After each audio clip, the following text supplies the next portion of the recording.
7 keys to engagement that I discovered in my travels. Key number 1 is wellness. What you bring to the table, being your best self, has got to be the starting place. If you're behind the 8 ball because you didn't get enough sleep, if you're behind the 8 ball because you didn't get enough food, if you're behind the 8 ball because you are not healthy and you're dragging yourself, well, the expression is used, dragging your sorry arse off to work because you're ill, then you're behind the 8 ball and you don't have the plot already. So you already lost the plot. So wellness is crucial to the conversation of the keys to engagement, because you have to bring your best self to the table, and that is an employee conversation, because employees can do lots to help out with that. The second one is about belonging. And belonging is a sense of Ubuntu. You know the African expression Ubuntu? Ubuntu means I am because we are. U-B-U-N-T-U. And Ubuntu is a concept that is being played out in organizations around the world in terms of making an organization like a hometown, where everybody knows your business. I grew up in a small town called Parsrow. Everybody knows the name of your dog and what kind of milk you drink. And it has its disadvantages and advantages, as you well know from being in a small town. But there's a community spirit in a small town that I think we lose in organizations. When people don't feel a sense of belonging in an organization, they disengage. Why bother? They back off, okay? Number 2, recognition. I want to look at the whole notion of how do we actually recognize gifts and talents and skills of other human beings? How do they feel a sense of recognition and validation?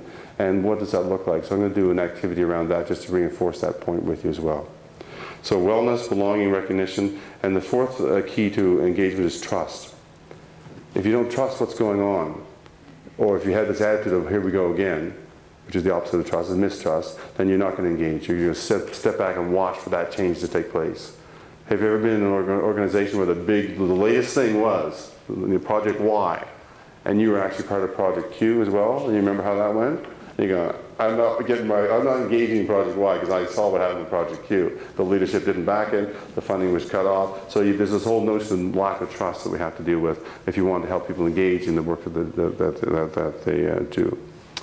The 5th one is called responsiveness. Now, I'm not going to explain that right now, I'm just going to do it a little later, but there's really 2 ways of being in the world.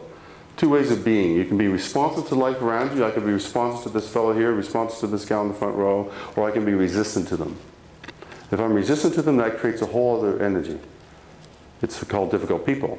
That's what it's called, actually. Difficult people is all about resistance energy. Responsive energy is working together in cooperation and to create something greater than the common, for the common good than what's between the 2 people themselves. So I want to talk about responsiveness and how to be responsive. Because when you respond to others, they warm up and they want to be responsive to you, and you come together and great things happen.